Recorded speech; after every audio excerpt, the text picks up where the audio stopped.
In fact, the government wants it, it can always do it. MCI is some elected And people. what, in fact, what I suggest, sir, if government fails, the government control it, MCI fully.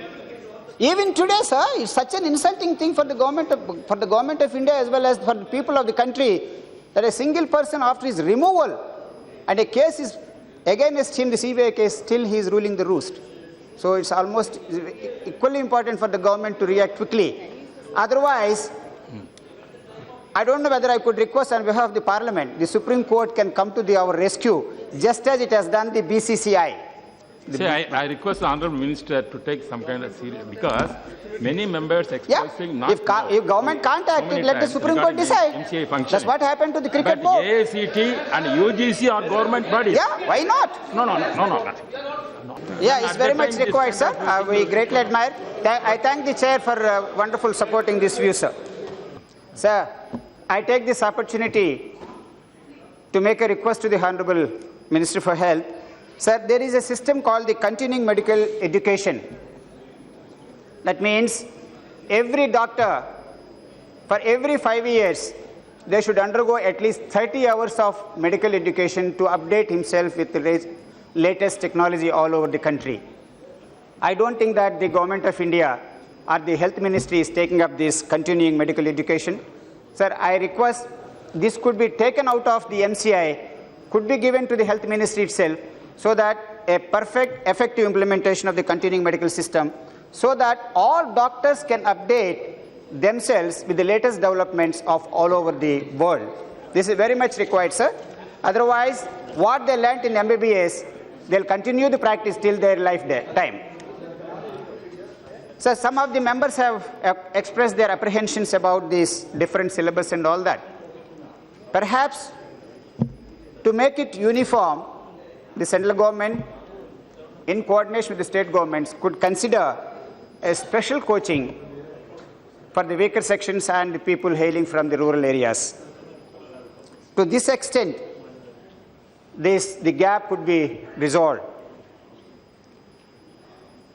So the government, I request to grab this opportunity very quickly, because if one could recollect in 2013, the same Supreme Court has ordered for the NEET, and the same Supreme Court has recalled its decision. So before a change of the judges, which could always happen, I request the government to grab this opportunity to regularize it, make it a pakka NEET, so that it will benefit the country forever, and make it a mandatory as per the article of 254. Sir, there are certain issues, no doubt all of us agree. The syllabus, as I was mentioning, there is a huge difference between the CBSE syllabus as well as the state syllabus, as much as 30%. So it could be a good beginning to make a uniform syllabus all over the country. But till such time, I think that the Health Ministry should evolve a process where, to bridge the gap between the state syllabus and the CBSE, some preference could be given to the states or the rural people where they can't come up to the expectations. And secondly, none of us could apprehend this, the fee structure. I'm happy that the uniform entrance examination and the standardization of all these. But nowhere the fee structure in this act or the amendment has been mentioned. And tomorrow a common man, a poor man has been selected, and a private college charges him enormous fees. How a poor man is going to cope up? For example, some states may be giving, thanks to persons like YSRCP Reddy, the former Chief Minister of Andhra Pradesh, where the education has been made free literally for all the people. In other states, if it is not provided, the huge fee structure of the medical colleges, which is not indicated any uniformity, could land up the poor people. Ultimately, it might lead to them lots of problems. And one more point, we also should have to give the devil its due share. The private colleges, for instance, after spending so much of money, none of us could be charitable to them, because to maintain the high quality of the infrastructure and high quality of the teaching and the instruments, certainly it involves lots of money. where we could consider a few years ago, since government is not able to handle a department like this, the private people have come in a large way.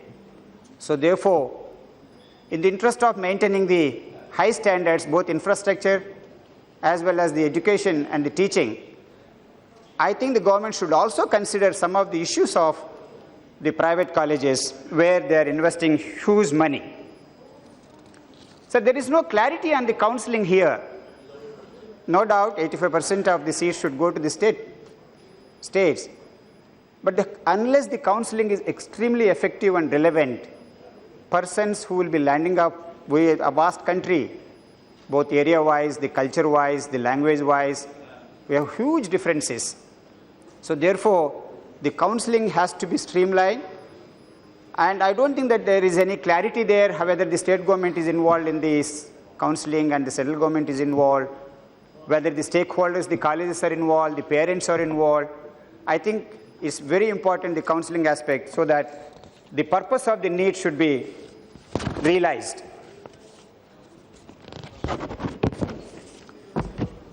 Last few points, sir, that's vernacular medium. As the statistics say that only 18% presently the students are using the English as the medium of instruction for this kind of examinations. The rest of 78% are going for the regional languages. As we see it in all competitive exams, not only this NEET, usually the English medium people have an advantage, a natural advantage, and also the people hailing from the urban areas have a natural advantage. But how are we going to tackle this issue where the rural people are deprived in different ways for centuries and they are going to suffer in the years also to come? So therefore,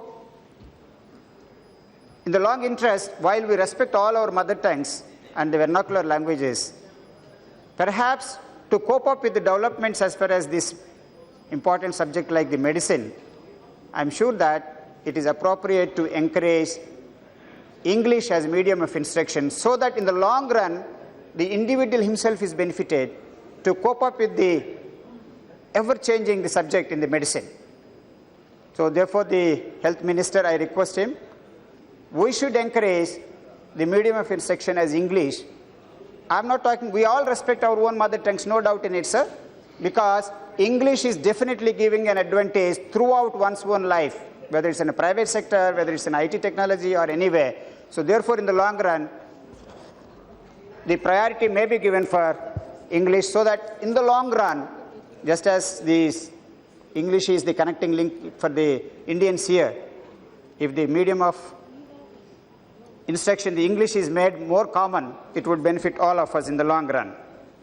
So last point is, sir, the common exit test, once the government has decided as well as this, that is, the private sector, of course, thanks to the need, to a vast extent, there is a check on the standardization of the medical education in India. But this common exit test, after they pass out from the MBBS, there is no test till their lifetime. That means sometimes some colleges, private colleges may take a lenient view of certain students. But if this test, the exit test is put, I'm sure that the people would be very effective, the children, students would be very effective throughout their studies, because out of fear, if they don't pass that exit test, they can't practice tomorrow. So I think that the government should once again take up that issue, and if it's possible, they could implement that. That would benefit the society in general. Yes, sir? Yeah, that would be immense. It benefits the society in the larger interest. Sir, I take this opportunity once again to thank the chair for not pressing the bell and giving me this opportunity. Thank you very much, sir. Thank you.